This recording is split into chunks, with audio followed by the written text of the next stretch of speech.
Power Breakfast. Top talk of the morning.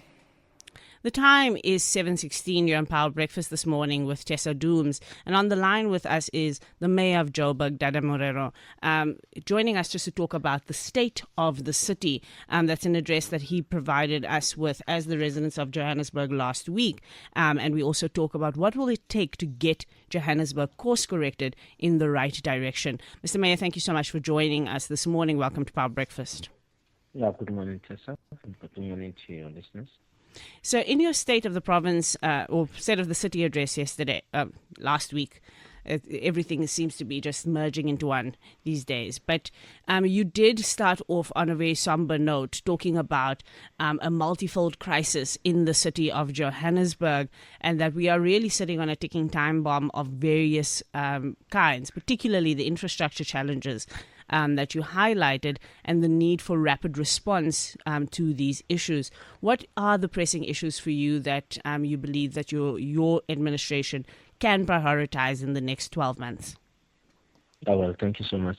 I think the critical issue that we had raised in the State of the City address would be issues around lawlessness, which requires us to focus on by law enforcement and crime prevention. So we flagged that as a priority, and that is why in our turnaround strategy or turnaround plan, we really speak to how we're going to try and resolve that, because we believe through by law enforcement and crime prevention, some of the issues that we are faced with of vandalism, of infrastructure being vandalized, we may be able to push it back through by law enforcement. So we are going to flag that too. We are going to prioritize infrastructure refurbishment. You know that bulk of our infrastructure is decayed, requires refurbishment, and therefore we need to focus on it, especially the water infrastructure and electricity infrastructure. Some of our substations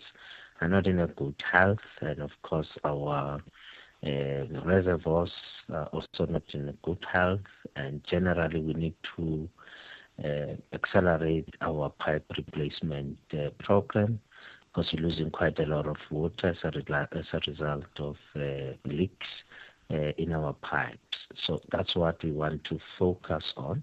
And the last aspect, of course, is focusing on increasing our revenue, ensuring that there's financial stability in the city, and that we can reach the correct revenue collection. And hence we're making a commitment that would have to increase our revenue collection to at least 200 million on a daily basis, or rather it should give us about a collection of about 1 billion almost in a week. So in that way, we think we can be able to change the current status of the city. And we've also committed to increase in our budget, the maintenance budget, which for the longest of time has been hovering between 4 and 5%. And we want to push it to 6% with a view that in the next year we'll push it to 8%. Mr. Mayor, is money the real problem here? I know that you flagged about 200 billion needed to avert the collapse, and you're pointing out infrastructure, for example, that needs to be dealt with and addressed. Reports say you need about 16 billion for that alone. But is money the real issue here, or is there a management issue and management crisis in the city? We know that in previous years, billions have been sent back to Treasury for capex spend, for infrastructure spend that have just not been used. We've heard some of the entities saying that they're not getting the amount of money that they need. So, for example, Joburg Water saying that they're not getting the same amount that is being collected for water revenue given to them so that they can address these issues. Is there not a management crisis? And is that not borne out by the fact that you are bringing in reinforcements? Firstly, the president brought in reinforcements, but now you're talking about a bomb squad of people coming from outside government to help. Is this not evidence of a management crisis?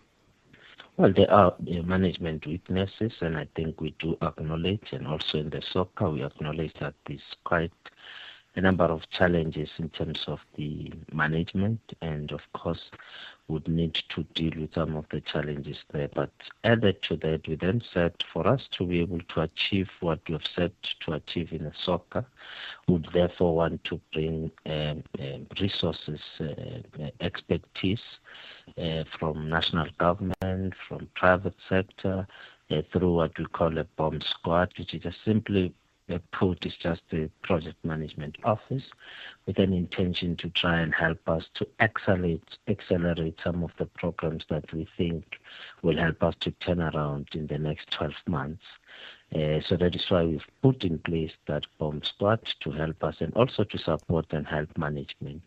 I've also said there are weaknesses in management, and there's also mismatch in terms of skills and expertise, and that is why we said we may be rotating some of the current management to positions that we think will relate to their skills and expertise. So that's one part that we think we're going to do.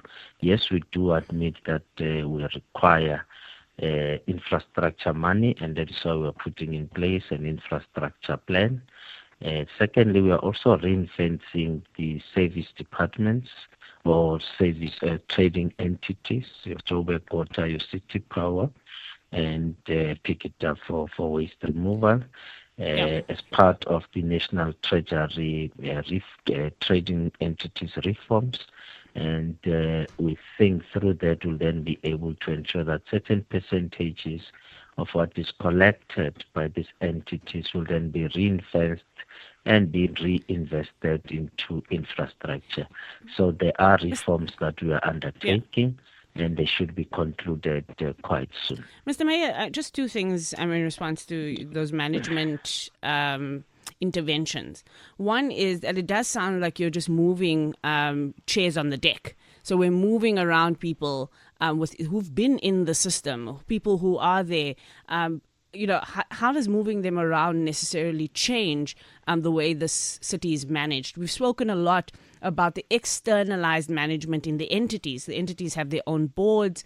All of those things mean that there's so much less control that you as the city have over how they perform. And I think there might be a bigger issue here, a systemic one that needs to be dealt with. But more worrying for me is, and this is the same critique I have of the presidency, is that when we bring in commissions and bomb squads and war rooms and people from external to the system, are we not just putting a plaster on a bullet hole here?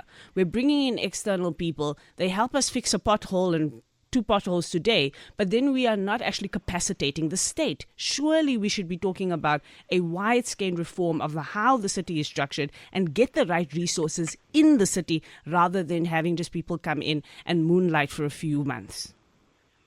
It's not really about moonlighting. It's also about ensuring that they assist us and help us to capacitate exactly what you're talking about, the state. And some of the resources are from the state, and some would be previously have served in the state. They understand what needs to be done, and they need to then support our teams. The presidential working teams is also there to ensure that we can implement the turnaround strategy that we've already presented to the presidency. They're there to help us to do so. I think we are on the right track in terms of turning around the city. Yes, some of the proposals probably they may require us to strengthen them further, but the intention is really about turning around the city, and that's what we're going to do. And I think that's how I would want to respond to your question, but we have accepted that there are leakages, there are weaknesses in the management, which requires, of course, not just rotation, but also capacitation to ensure that we can capacitate them. Because I do think we were speaking about this morning, that it does feel to the residents of the city, but even of the country, that we elect one group of people, but actually it seems that the skills lie in another group of people that need to be brought in. And I think as we think about capacitating the state, I hope that the city is thinking about how do we build capacity inside the state for the long haul rather than always relying on external experts. But thank you so much for coming into the program this morning. That is Joburg Mayor Dada Morero just outlining some of the interventions that they're looking at to try and avert a collapse of the city of Joburg.